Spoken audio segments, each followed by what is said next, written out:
Martin Brundle presents more real-life video action in Great Escapes later at 8:30. I wish we could get up really early with the sun and drive through a fantastic city and we could see all the sights and then I could sleep all the way home. SEAT Enjoy sponsoring Wish You Were Here. Enjoy yourself.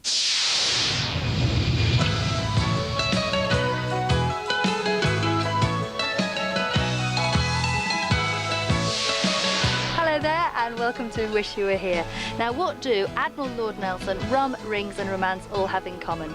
Could it be weddings in the Caribbean? I'll be joining Paul and Claire on St Kitts and Nevis for their special day. Here comes the bride. Diana Rigg's in the Highlands and Lowlands of Scotland playing Queen of the Castles. And in Alsace, Martin Roberts discovers the joys of cruising down a French high street. Travel with us on Wish You Were Here. Has the world gone hopping mad? In the Caribbean, everyone goes beach hopping. In Greece, they go island hopping. And here in Scotland, it's a case of castle hopping.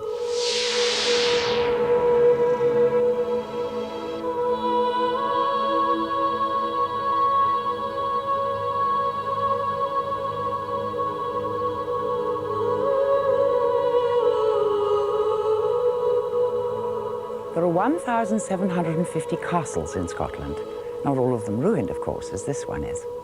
It's called Dunnottar Castle and has stood here for almost 1,000 years. Today, it's shrouded in mist. They call it the Ha around here. And I think it's looking its best. Magnificent and melancholy, holding as it does so much history within its walls. History both real and imagined.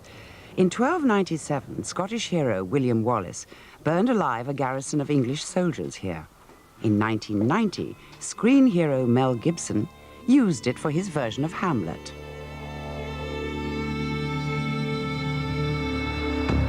Dunnottar is on the east coast at Stonehaven. Now I'm off to the Highlands to find out what it would be like to live in a castle of your own. 16th century muckrach is for hire. One of the things I'd really want to find out about if I was renting a castle would be the amenities, kitchen, bathroom, bedrooms. So let's take a look. This is the kitchen. Wonderful vaulted ceiling. And yes, all mod cons, ovens, sinks, and there's underfloor heating.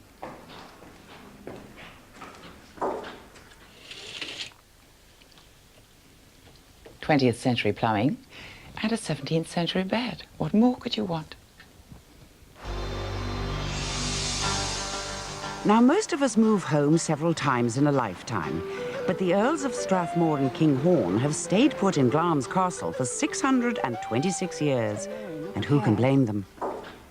So here we are in the drawing room, a wonderfully intimate room, which of course reminds us of why so many thousands of people flock here all through the year because of its royal connection. Queen Mother's childhood home, the sitting room, her favourite room. Of course, all the visitors can visualise her sitting right here, which she's always loved to do. The Queen Mother was the youngest daughter of the 14th Earl of Strathmore. She gave birth to Princess Margaret at Glamis Castle.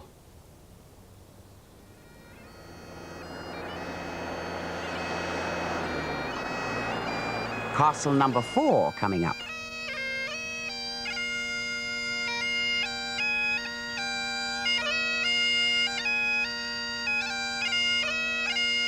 Just south of Edinburgh, the chance to indulge in a little feudal fantasy. Dalhousie Castle, a mere 800 years old, is now a hotel. So, Andrew. Yes, no. It seems to me you're an entirely happy man doing what you love best, piping. Well, indeed, that's no problem there, I can assure you. I've been doing it for many years, and it's second nature, and it's sheer enjoyment. Now, tell me, I've heard a terrible rumour that you do wake the hotel guests up first thing in the morning with your piping. Well... What time do you do this? Well, on occasions, one is asked to sound Reveille.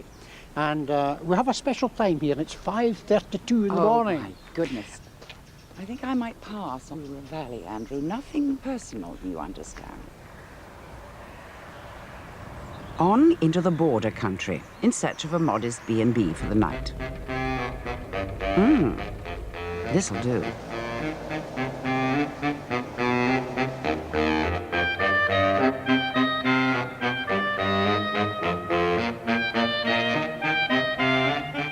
Duns Castle. Alexander and Aileen Hay welcome guests to stay in their 55-room ancestral home.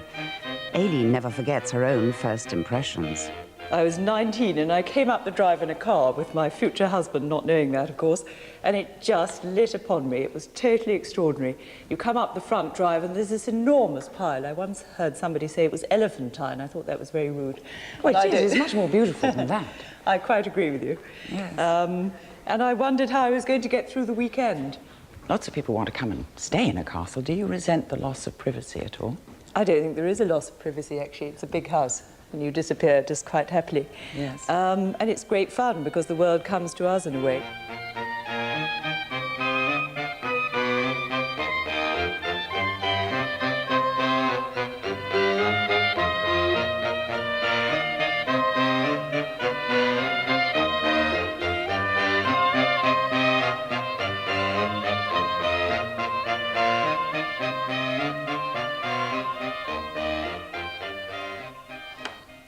All set for dinner.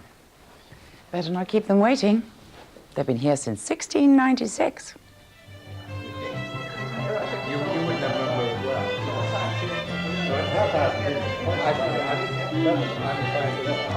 Dinner at Duns, a grand occasion hosted by the Hays. Your chance to nosh with the nobs.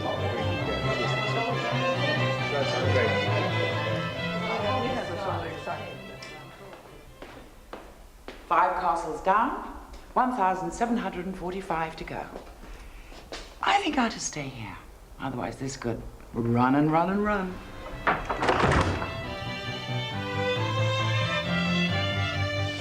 The 5 castles lie between the Highlands and the borders.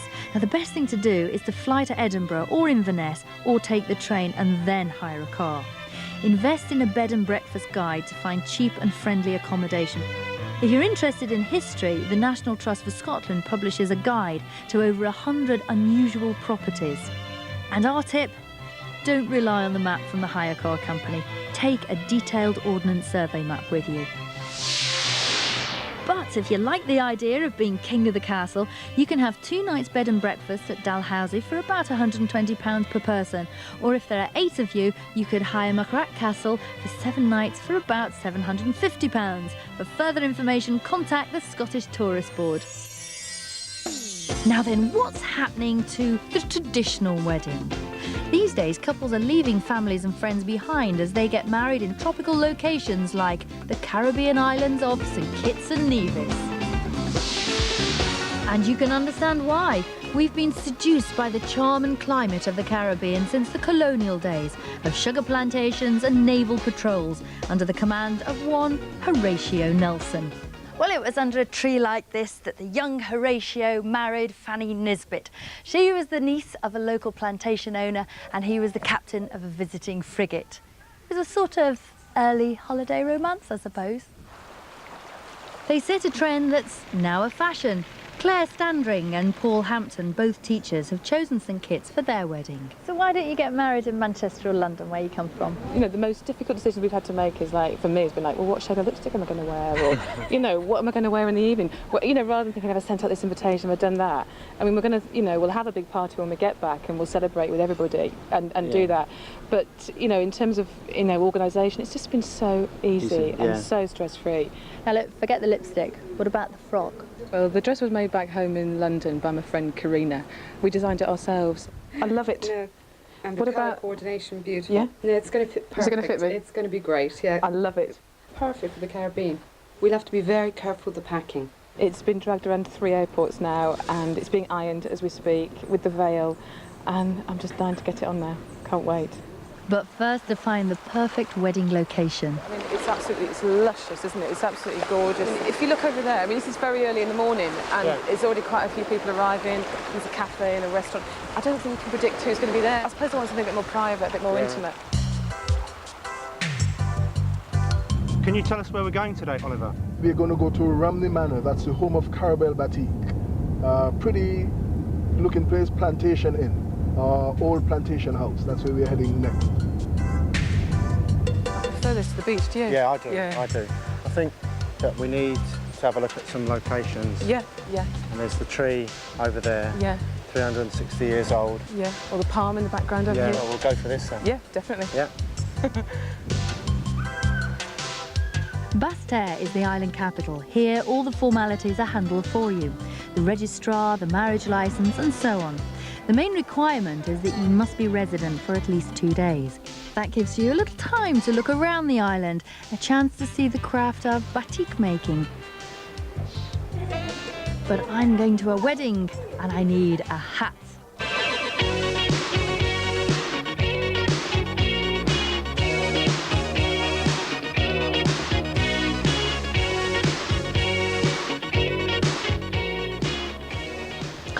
Thing is, my dress is green. I'm going to have to get one made, but you can't see it yet. Well, this is one of these hotels that tags you to denote that you're all inclusive. I don't particularly like them myself because, well, it makes me feel like I'm in hospital. But it's obviously a system that works because hotels now use it all around the world.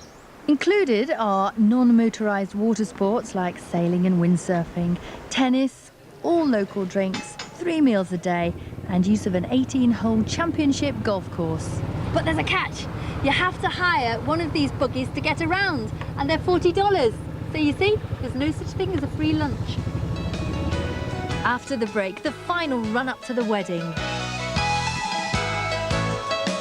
And Martin Roberts discovers that water sometimes flows uphill.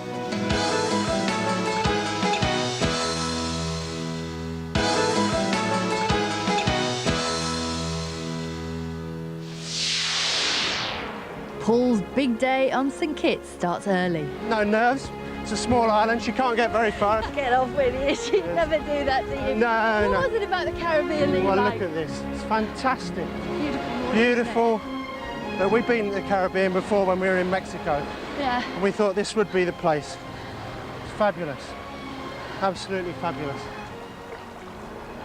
Well, I've got all the sweating and jogging over and done with. This is the nice bit now with Claire.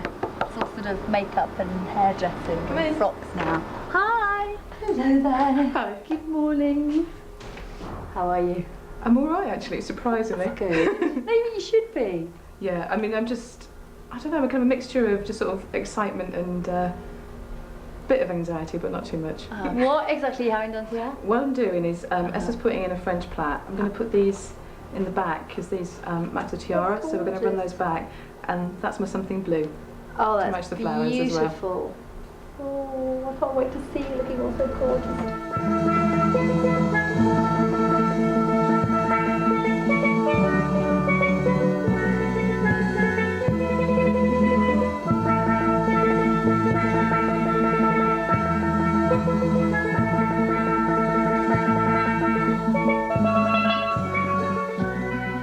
By virtue of the marriage laws of the Federation of St. Christopher and Nevis, I now pronounce you husband and wife. You may kiss the bride. That's a bit of a motive.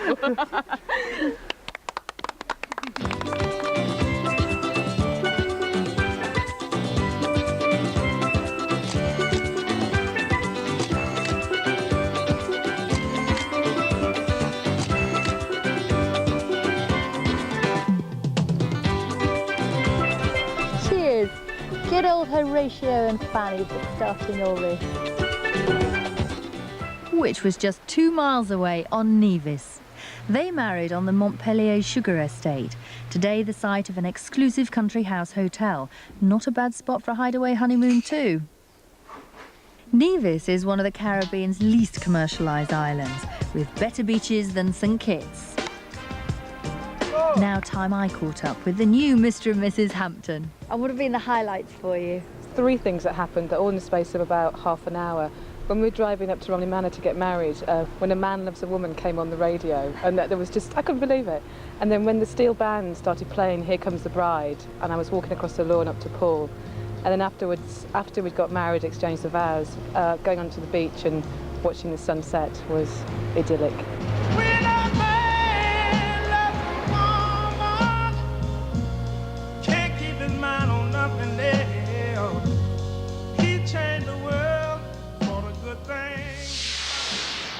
Oh, I love a nice wedding. Weather-wise, the December to April high season is normally the best time to go, although El Niño has upset the climate pattern just a little bit. A departure tax must be paid either in Eastern Caribbean or US dollars. No plastic or traveller's checks. Now, there's lots of nice things to spend your money on, but it's not always clear whether the prices are in American dollars or EC dollars, so check that one. And our tip? Local beer and rum, excellent. When we were at the Jacktar Village, 14 nights on an all-inclusive basis cost £1,149 per person, based on 2 sharing, including flights and transfers. Wedding packages cost £439, and that's with tropical places. This is a trip with a difference. I'm joining a group of people on a boating holiday through the canals of Alsace, a region of northern France on the border with Germany. The adventure starts with a trip on the Eurostar to Paris. At the moment, we're whipping through the French countryside at 186 miles an hour. But from now on, I think the pace of life is going to slow down a little. We're substituting high speed for slow motion as we swap the train for our home for the week, a 40-foot motor cruiser. This is it? Yeah. Excuse me. Tip number 1, bring a small bag. Sorry about that. While I was struggling on board with my bags, the girls on the other of our 2 boats had already settled in. Well, I've unpacked the bag now. Let me show you round the boat. It's probably not what you imagine a canal boat is going to be like. It's more like a modern-style mobile home. This one's actually for 8 people, so there are 4 bedrooms, reasonably sized double bed. There's a shower. Next door, there's the loo. You just push the button to flush. None of that silly pumping business. There's a wash basin with hot and cold running water, and even a small electric hairdryer. Second bedroom. Up the stairs to the main living area. There's a table and chairs. Even got a sunroof. And back here to the kitchen. Hey Sally, how's it going? 5 minutes. Great, that's wonderful. Oh, we're back here, by the way. 2 more bedrooms, another toilet and another shower. Something you have to understand, if you have to go backward, you won't be able to maneuver the boat, right? So you have to be very gentle, go very slow. That's it, if you want to try. Enough of the theory, time to take to the helm and straight into the first obstacle, a lock. Steering isn't difficult, but it takes a bit of getting used to, as you can tell. Yeah.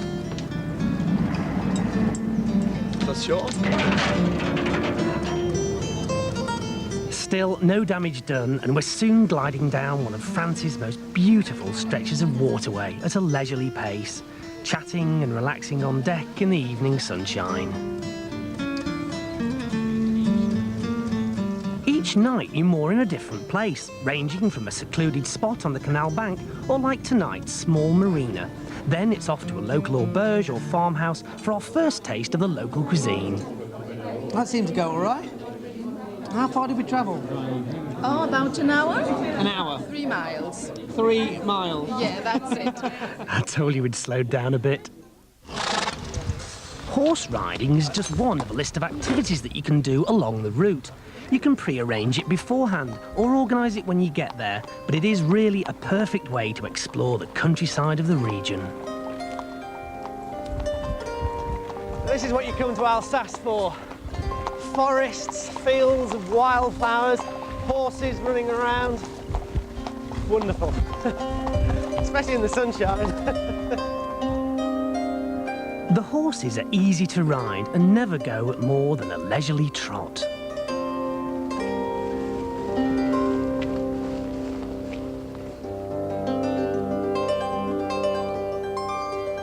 Back on board, it's amazing how quickly the boat begins to feel like home and how soon steering is as simple as driving a car.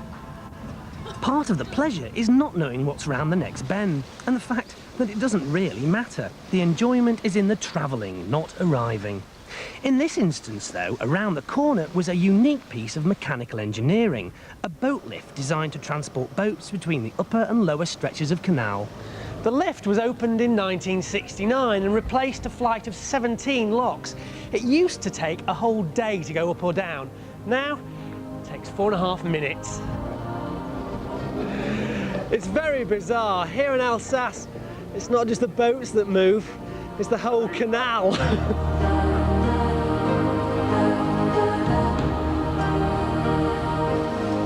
For a bit of variety and exercise, you can use one of the onboard bicycles to cycle along the towpath, which gets you even closer to the stunning countryside.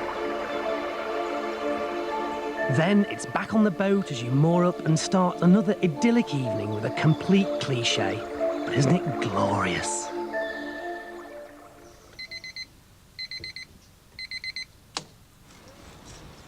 Breakfast! Breakfast! You will be catering for yourself on the trip, when that means an early morning trip to the local boulangerie for warm croissants and French bread. It doesn't seem too much of a chore. Then it's off again for another day on the canal. Saverne, one of the more unusual towns en route, actually has the canal passing right through its centre, and it's also a jolly nice spot to moor up for a bite of lunch. Wish you were here. Then it's off for a half-day excursion to Strasbourg. It's a beautiful place dominated by the most magnificently ornate cathedral. Well, I've seen some pretty impressive cathedrals in my time, but this one definitely takes the biscuit. Believe it or not, you have to put money in the meter if you want to see the main altar illuminated. Then it's back on the river for one final time. Well, we're almost at the end of our all-too-brief trip. Now, Europe has numerous waterways which you can boat on, but if you're into idyllic villages, great food and wonderful wine, then a journey on the canals of this region of France makes an excellent choice for a holiday.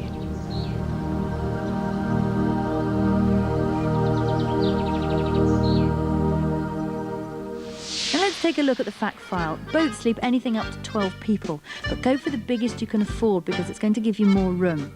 After your initial lesson, you'll receive an official skipper's licence for the duration of your holiday. Now you can sightsee along the Route de Vin through all the medieval villages, and that's where the fruity Alsace wine comes from. Our tip, don't bother to take your hairdryer. Power on board is only 12 volts. 7-night self-catering on the 8-berth Crown Classique boat plus tuition costs around £200 per person. Return rail travel to Alsace from Waterloo costs about £150, and that's with Crown Blue Line. And for more holiday information, look out for our website address at the end of the programme. Well, back here in the Caribbean, the trend for tropical weddings grows more and more popular. Literally thousands of couples have got married this way since Mr. and Mrs. Nelson all those years ago. I'll see you next week. On the next Wish You Were Here, Gordon Kennedy celebrates the approach of summer.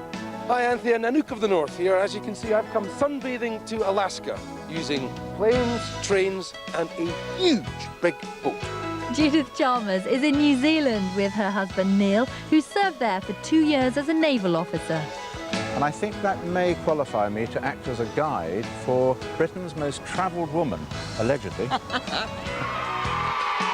And I'm in Bournemouth, still a great place for family holidays, but now sporting a brand new image. All on Wish You Were Here.